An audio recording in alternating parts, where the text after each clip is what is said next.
Hey, this is C&D channel. I'm Chris. This is Tony, and this is MMA for you. This is going to be our MMA discussions. We're going to ask, has MMA and more specifically the UFC plateaued? What do you think about that topic, and just some general talking points in regards to that topic? Well, like I said, we've come to the agreement that MMA has plateaued. You could very easily make the argument that it's on the rise still, maybe not leaps and bounds as it has in the past years, but then you can also very easily make an argument that's maybe on the decline. Well, I don't see it on decline, obviously. There's nothing to indicate, besides all these rash of injuries that have been happening, that have been lowering buy rates and killing main events, but nothing indicates to me that there's a decline or like a disinterest in the product. Especially, we're more specifically talking about the UFC than anything else. Is it getting better, do you think, or is it still plateauing? I mean, what do you think? I think the fair argument is to say it's plateaued, because to me, I don't think they're growing in leaps and bounds. They're making little strides, but I think overall they've plateaued in this sense, and that's not necessarily a bad thing. It's like what would you say is the average buy rate for an average mid-level UFC? The base buy rate's probably 300,000, maybe 250, and that's lowballing it. And that's like that's nothing, dude. That's nothing to sneeze at. That's still an amazing number. That's even if it's on decline, it's on decline on a very high mountain. These are astronomical levels of plateauing. So, like, what can business-wise, what can the UFC do about this? Well, like I said, I don't think there's anything they could do. And I don't see that as a bad thing. It's like, I feel like any other deal they would make, like a national television deal or a pay-per-view, like I said, I just think any deal that they could make right now would hurt their business. Oh yeah. Like, so you don't think a TV deal would be good if they signed with CBS or NBC? No, I just feel like, as far as a revenue point of view, I think the best way to make money, especially when you're an MMA organization, is through pay-per-view. Okay. Because I just feel like with television, you have too many hands in the cookie. Yeah, or not variables, but you have too many hands in the cookie jar. In the sense that Showtime Strikeforce, like. Yeah, in the sense that the network's probably going to get most of that success before UFC. The network's going to see more of that money than UFC. Whereas when you go on pay-per-view, the majority of the money is going to go to UFC. So, the thing is, so we say it's plateaued. Yeah. I mean, like I said, it's not a bad thing. I still stand by the argument. It's not a bad thing. Well, yeah, because we used to watch WWE, and that's been on a decline. Yeah.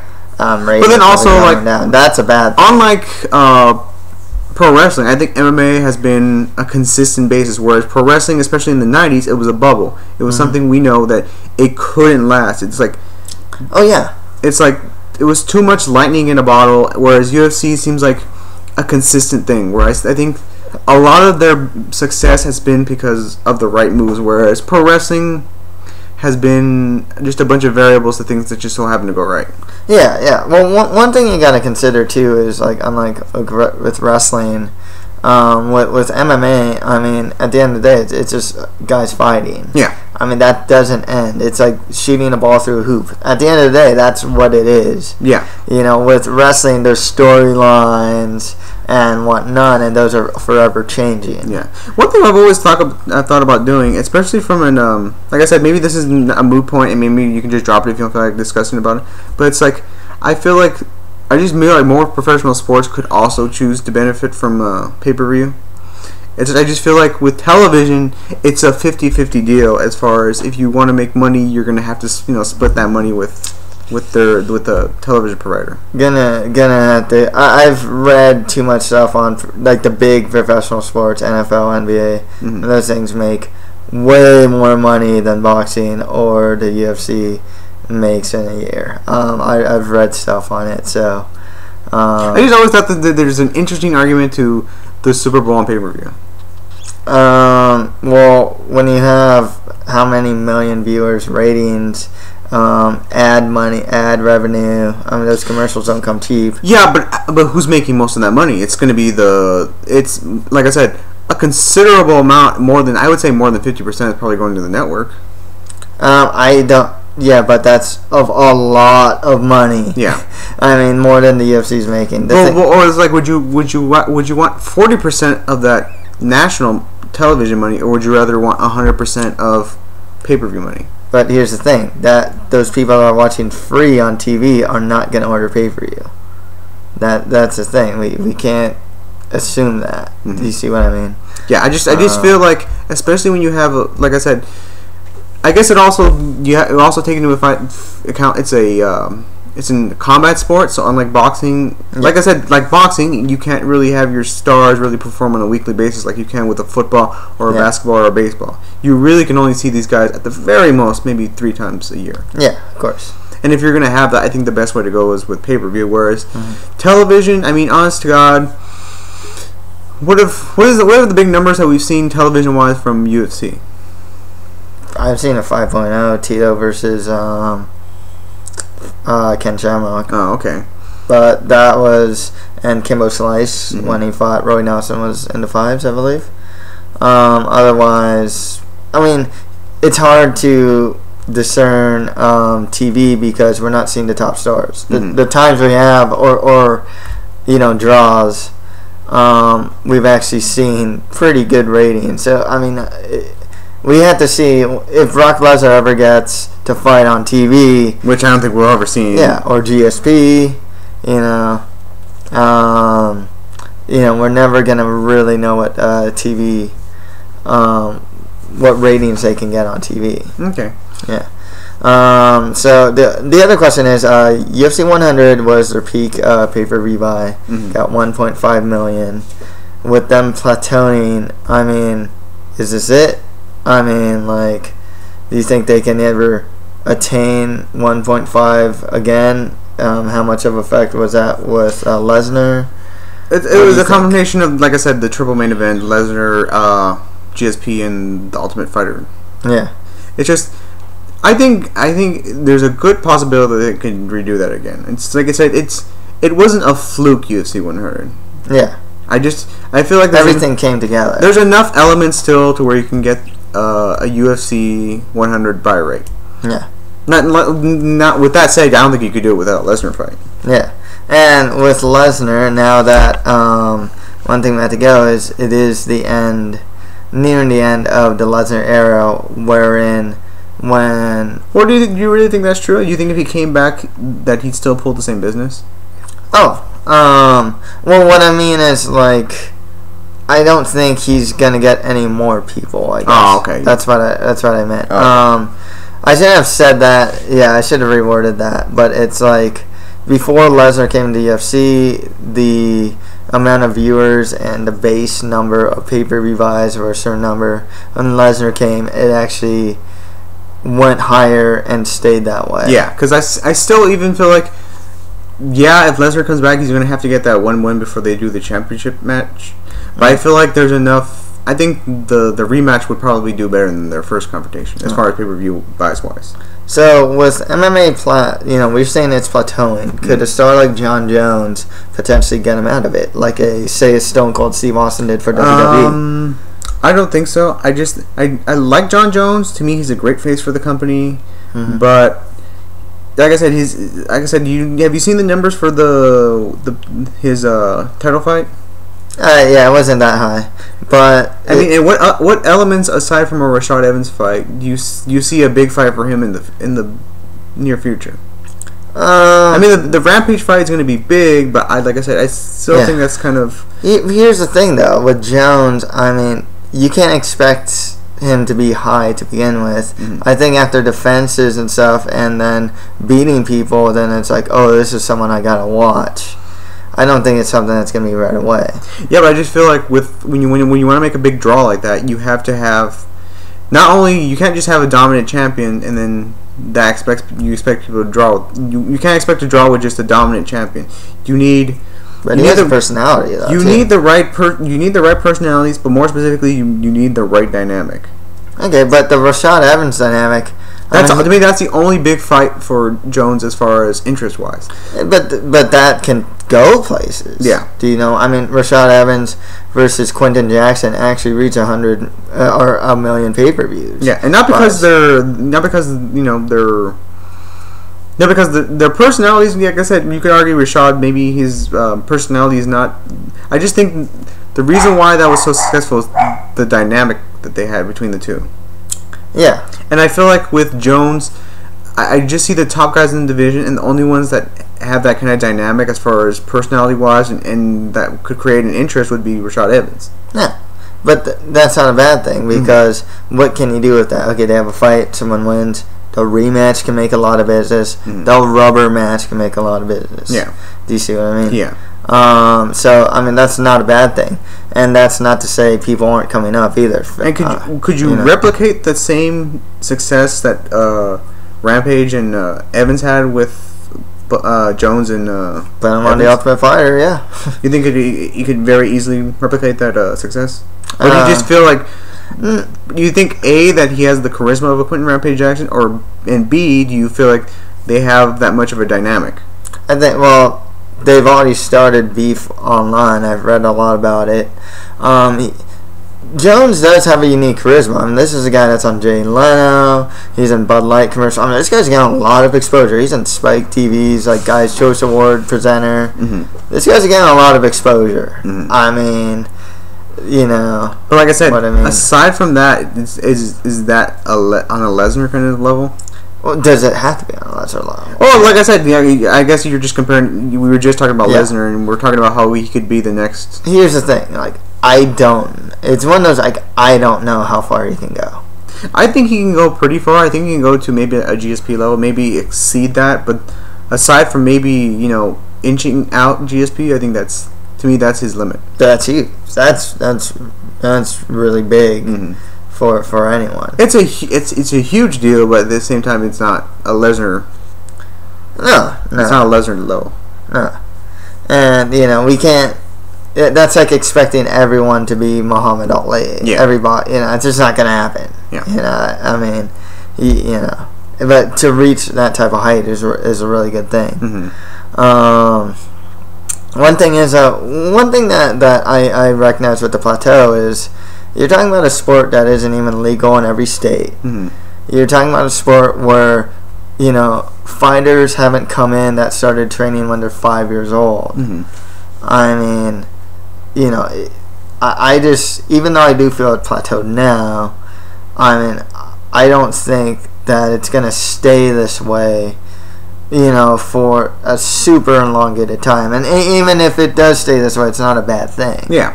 Like I said, to me, plateauing is, like I said, we've had leaps and bounds, but to keep expecting those leaps and bounds, to me, is sort of unrealistic. Oh, yeah. Because I said, aside from maybe a few more Lesnar fights and maybe a dream fight with GSP and Anderson Silva, there's no big leap I think that the UFC really has left to go, which, like I said, is not a bad thing, because before these leaps and bounds, like I said, you could argue, like I said, they were successful, but like I said, to what degree, whereas the leaps and bounds have brought us to an extremely high level. Yeah, exactly. But how high do you want this to go? I mean, a lot of people are like, well, is it going to be one of the big four sports, baseball, football, basketball? I don't feel like it can. Yeah, I don't think it can either. It's still a niche sport in the end of the day. I wouldn't say niche. And it's a combat sport, too. I would just say it's to me, a niche to me is too dismissive.